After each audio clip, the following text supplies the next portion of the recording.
Hey there, everybody. It's your Uncle Fish back again, the fastest working man in indie comics. I have worked on over 117 books in the last 6 years. I've helped me and my clients raise well over $200,000 on Crank Stompers, and now I am working on a brand new show with my good buddy. We are doing a new show every Wednesday. Those in the know, those who are paying attention have been watching. It is Roll for Hero! Every Wednesday at 3:30 Eastern, 2:30 Central. Me and your weird Uncle E, Esteban from Ultra Comics, one of the coolest dudes in indie comics, a hot up-and-comer. Each week, we roll off of these charts. It gives us a random set of prompts, and we each create a brand new character on the spot, draw it live for our fans, and the characters could not be more interesting, more wild, more diverse. And remember, if you want to follow along, all you need to do is grab a D10 or a D20, check the links in the description below, and it'll take you to posts so you can see all of the prompts. You can follow along and create your own character. When you post it to social media, be sure to tag it, hashtag Roll for Hero, so we can see it. And if we see it, baby, we're going to share it on the show and let everybody know what a cool thing you came up with.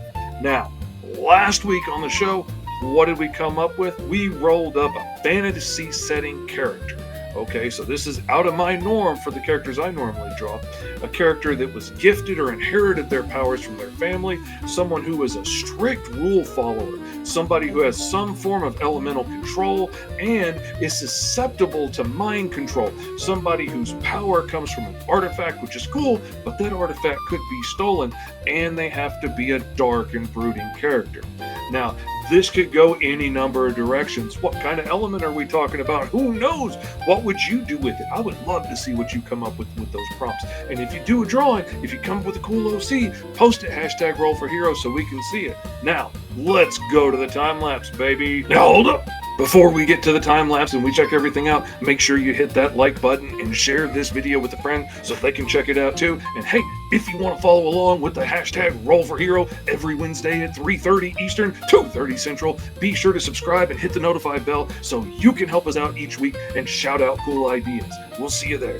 Now, the first thing I had to think about when I started designing this character was it was a fantasy setting. That's a little bit outside of my norm. It's a little bit out of my comfort zone. I'm normally doing superheroes and monsters and all kinds of things like that. And I started thinking through the fighter and the warrior and the sorcerer and all this stuff and the ranger. And then I thought about the thief, and that was one of my favorite classes. And I started to think, what if you had a thief that had this elemental power, that had inherited something either from his family or from the guild, and he could use this artifact to be able to handle some kind of element. And I started thinking, what would be a cool element for a thief to be able to master? And then I thought, stone. Earth and stone would be a really interesting element for a thief to be able to control if you could pass through stone. There is no place you could hide a treasure that this dude could not get to with these artifacts. And so I decided to take the artifacts down to a headpiece that he would wear around his head, and then gauntlets and boots. So it's relatively low key. It's not great armor per se, but it gives him this ability to go like intangible and go through rock. This is a slick dude, because remember, we got the whole dark and brooding thing. So I don't want to go full on armor and all this stuff. I want to keep this dude cloaked in a cool cloak cape combination. I want this guy to be slick. I thought having this headpiece to go around his head would be a cool, like, Magneto Professor X way of him protecting himself from mind control. And that would be part of the armor that he wears to protect himself from being beguiled by people that would be casting enchantments and stuff upon him, and so that he could keep his eye on the prize and what he's really after.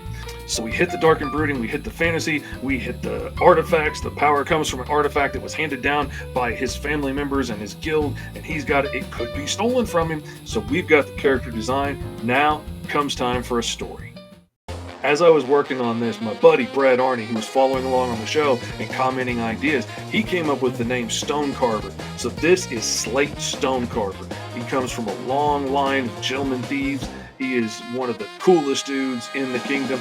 Most people don't even know he's a thief. They think he's some kind of, dignitary or something, and he's stealing from people left and right at the biggest parties and the biggest soirees, and nobody ever knows that it's him because he just slips right through the walls and back out again. He's a ghost at best. The king is throwing a big lavish party. He's having dignitaries come in from around the world. This is a big soiree, and Slate Stonecarver is sneaking in slyly. He's kissing hands. He's dancing with the pretty girls. He's taking a drink. He's getting hors d'oeuvres off of the tray. He's having nothing but a good time. He goes up and kisses the hand of the queen herself, and when she turns around to say, "What is your name, good sir?"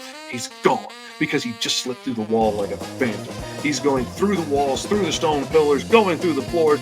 Boom, he's in the king's vault. Nobody's the wiser. He's got all of the king's treasure at his disposal, and he's fixing to go nuts.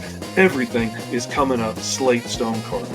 But when we were talking about the character, we started spitballing ideas. What would it be like if you had other pieces of armor that gave you other powers? What if they had control over other elements like water or air or fire? And then what if they mixed? What if it was, not just water but ice? What if it wasn't just fire but you melted it with rock, and now you've got control over lava and magma and things like that? And then it hit me. We've got another character. So as Slate Stonecarver is standing in the king's vault, and he's surrounded by all the golden riches he could ever want, and just dreaming of what he's about to do with it. He has succeeded at the biggest heights of his career. Boom! One of the walls just explode. Fire and brimstone comes raining down, and as the smoke clears, there's this little skinny red-headed manic pixie dream girl just sitting there with this vicious look on her face, and she's wearing these big boots made of freaking lava. She just kicked in the wall, and she's about to cause chaos. All the king's guards come rushing in. The king comes rushing in. The queen comes rushing in. Everybody's looking down to see these two caught red-handed in the vault. And all Slate can do is look at this crazy little maniac across from him. What are you doing? You didn't clear this with the guild. This is my score. I did everything right. I got in here without being noticed, and you brought the heat down on us. Now the chaos ensues. Now the arrows come unleashed. Now the fireballs are getting shot. What's going to happen next? You got to tune in to find out, boys and girls. What would you have done with these props? What would you do with these characters? What would you have named them? If you like this idea and it spurred you on to your own, if you want to check it out and hang out with us every Wednesday at 3:30 Eastern, 2:30 Central, check it out. Roll for Hero. We're going to be right here. You can follow it on my channel, or you can follow it on your weird Uncle E's channel over at Ultra Comics. He's going to be linked in the description below as well. I hope to see you there every Wednesday, baby.